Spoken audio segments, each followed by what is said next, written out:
லங்காஃபோ ஊடகர்களுக்கு வணக்கம். இன்றைய நாளுக்கான முக்கிய செய்திகள். பிரதான செய்திகளுக்கு செல்லும் முன்னர் முதலில் தலைப்புச் செய்திகள்.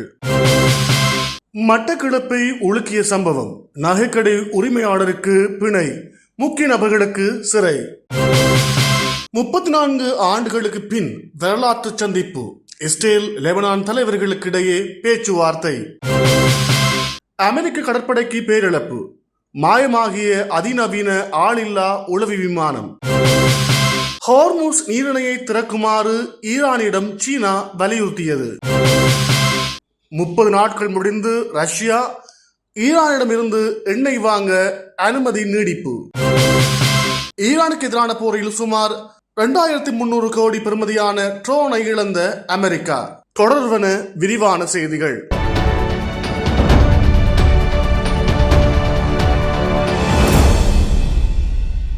மட்டக்களப்பில் பெரும் பரபரப்பை ஏற்படுத்திய பெண்கள் கடத்தல் மற்றும் கொலை தொடர்பான வழக்கில் கைது செய்யப்பட்ட முக்கிய சந்தேக நபர்கள் 4 வரை எதிர்வரும் 29ஆம் தேதி வரை விளக்கமறியலில் வைக்க நீதிமன்றம் உத்தரவிட்டுள்ளது.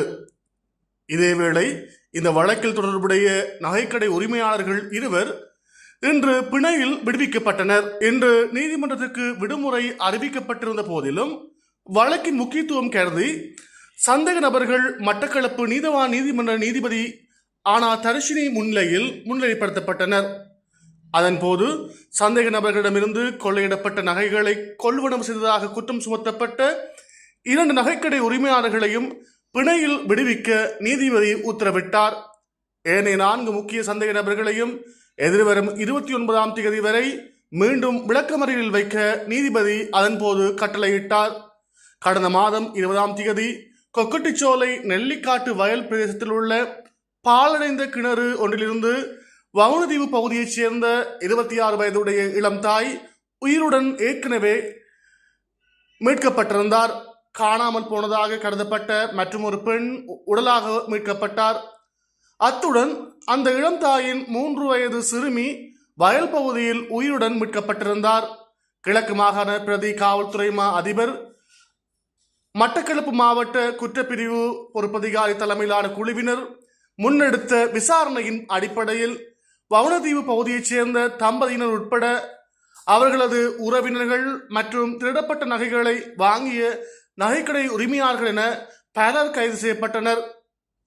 மயக்க மருந்துகளை பெற்றுக் கொடுத்ததாக முச்சக்கர வண்டி சாரதி ஏற்கனவே பிணையில் விடுவிக்கப்பட்டிருந்த நிலையில் இன்றைய தினம் நகைக்கடை உரிமையாளர்களும் பிணையில் விடுவிக்கப்பட்டனர்.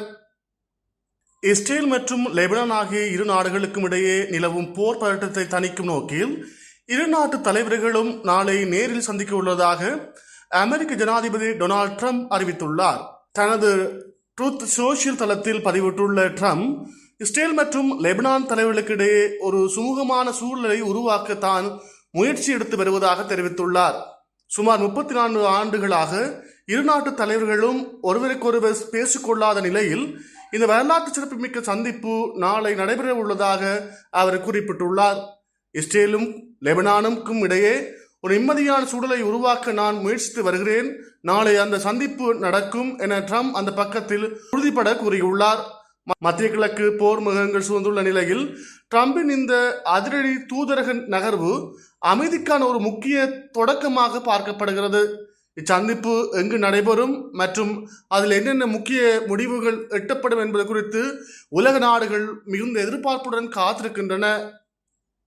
பாரசீக வளைகுடா பகுதியில் கடந்த வாரம் அமெரிக்க கடற்படைக்கு சொந்தமான மிகவும் விலை உயர்ந்த அதிநவீன MQ-4C டைட்டன் ஆளில்லா உளவு விமானம் விபத்துக்குள்ளாகியுள்ளது. சுமார் $240 மில்லியன் மதிப்பிலான இந்த விமானம் ஏப்ரல் 9ஆம் தேதி விபத்துக்குள்ளானதாக அமெரிக்க கடற்படை பாதுகாப்பு கட்டளை அதிகாரி உறுதிப்படுத்தியுள்ளார். இத்தாலியில் உள்ள கடற்படை தளத்திலிருந்து புறப்பட்ட இந்த விமானம் ஹோர்முஸ் நீரிணை பகுதியில் பறந்து கொண்ட போது 50,000 அடி உயரத்திலிருந்து திடீரென 9,000 அடி கீழே சரிந்து ட்ரோன் தொடர்பை இழந்ததாக கூறப்படுகின்றது. விமானம் விடுவதற்கு முன்னதாக கட்டுப்பாட்டு அறையுடனான தொடர்பை இழந்ததை குறிக்கும் அவசர குறியீடுகளை வெளியிட்டிருந்தாலும் இந்த விபத்துக்கான சரியான காரணம் குறித்து அமெரிக்க கடற்படை இதுவரை விரிவான தகவல்களை வெளியிடவில்லை. ஒரு F-35 போர் விமானத்தை விட 2 மடங்கு அதிக விலை கொண்டதாக இந்த ட்ரோன் தொடர்ந்து 24 மணி நேரத்துக்கும் மேலதிகமாக பறந்து உளவு பார்க்கும் திறன் கொண்டதாக காணப்படுகிறது. அமெரிக்க கடற்படையிடம் இதுபோன்று 20 விமானங்கள் மாத்திரமே காணப்படுகிறது. பாரசீக வளைகுடா பகுதியில் நிலவும் போர் பதற்றங்களுக்கு மத்தியில் இந்த இழப்பு பெரும் பின்னடைவை ஏற்படுத்தியிருப்பதாக கூறப்படுகின்றது.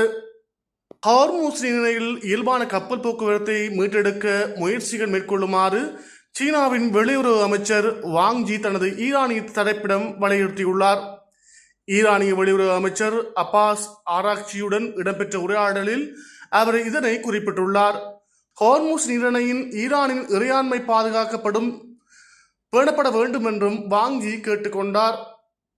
அதேவேளையில் அந்த நீர்வழிப்பாதை வழியாக கப்பல் போக்குவரத்தின் சுதந்திரமும் பாதுகாப்பும் உறுதி செய்யப்பட வேண்டும் என்றும் தெரிவித்துள்ளார். இதன்படி நீரிணையை திறப்பதில் தமக்கு ஒருமித்த ஆர்வம் உள்ளது என்று அவர் ஆராய்ச்சியிடம் சுட்டிக்காட்டினார். மேலும் போர் நிறுத்தத்தை தொடர்வதையும் பேச்சுவார்த்தைகளை மீண்டும் தொடங்குவதையும் சீனா ஆதரிக்கிறது என்று வாங் மேலும் கூறியுள்ளார். அமெரிக்க இஸ்ரேல் ஈரான் போரினால் மத்திய கிழக்கில் ஏற்பட்ட பதட்டத்தால் உலக நாட்டில் கச்சா எண்ணெய் தட்டுப்பாடு ஏற்பட்டு பெட்ரோல் டீசல் விலை உயர்ந்தது. மேலும் எல்ஜிபிஜி உள்ளிட்ட எரிவாயு பொருட்களுக்கும் தட்டுப்பாடு ஏற்பட்டது. மத்திய கிழக்கு நாடுகளில் இருந்து வெளிநாடுகளுக்கு ஏற்றுமதி பாதையாக உள்ள ஹோர்மூஸ் ஜலசந்தியை ஈரான் மூடியதே இந்த தட்டுப்பாட்டுக்கான காரணமாகும்.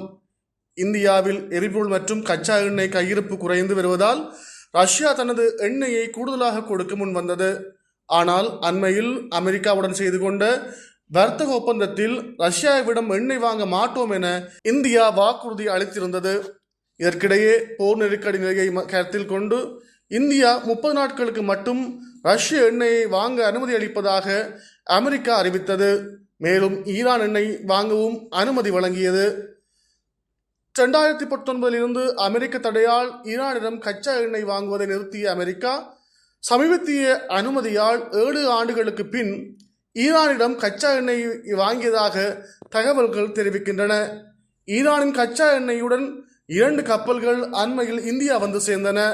ஆனால் அமெரிக்கா வழங்கிய 30 நாள் அனுமதி கடந்த ஏப்ரல் 11ஆம் தேதியுடன் முடிவடைந்தது.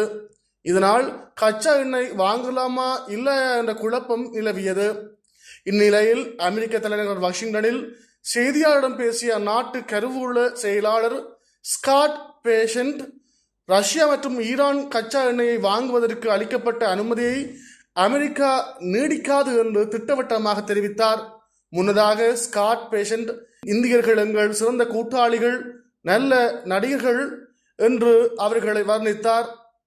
சுவிட்சர்லாந்துல வீடு வாங்க போறீங்க, இல்ல ஆல்ரெடி உங்களுக்கு அங்க வீடு இருக்குன்னா இந்த வீடியோ உங்களுக்காக தான். ஸோ ஸ்கிப் பண்ணாம ஃபுல்லா பாருங்க. ஒரு மனிதனுக்கு வீடு அப்படிங்கிறது ரொம்பவே அத்தியாவசிய தேவை. அத்தியாவசிய தேவைகள்ல முக்கியமான பங்கு வகிக்கிறதே இந்த வீடு தான்.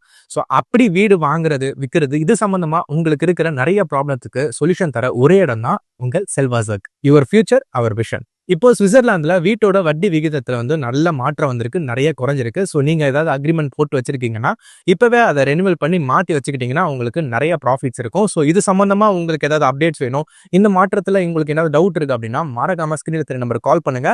சுவிட்சர்லாந்துல நீங்க வீடு வாங்கணும் இல்ல வீடு விற்கணும், அந்த மாதிரி ஏதாவது உங்களுக்கு தேவைகள் இருந்தா மறக்காம எங்களை காண்டாக்ட் பண்ணுங்க. உங்களோட எல்லா தேவைகளையும் உங்க ஃபேமிலியில ஒரு மெம்பரா இருந்து நாங்க பார்த்து பண்ணி கொடுப்போம். இது உங்கள் செல்வாசக். இச்செய்திகளுக்கு பிரதான அனுசரணை செல்வாசோக் இமோபிலியன், சுவிஸ் நாட்டில் முன்னணி நிறுவனம். தொடர்புகளுக்கு 07951464428. வீடு வாங்க, வீடு கட்ட, வீடு திருத்த மற்றும் வீட்டுக்கடன். Your future our vision. இது போன்ற மேலும் பல முக்கிய சுவாரஸ்யமான செய்திகளை அறிந்து கொள்ள லங்காஃபோ யூடியூப் சேனலை சப்ஸ்கிரைப் பண்ணுங்கள். எமது செய்திகள் உடனடியாக கிடைக்க பெல் பட்டனை அழுத்துங்கள். அத்தோடு எமது செய்திகளை மற்றவர்களும் பார்வையிட ஷேர் செய்யுங்கள். நன்றி.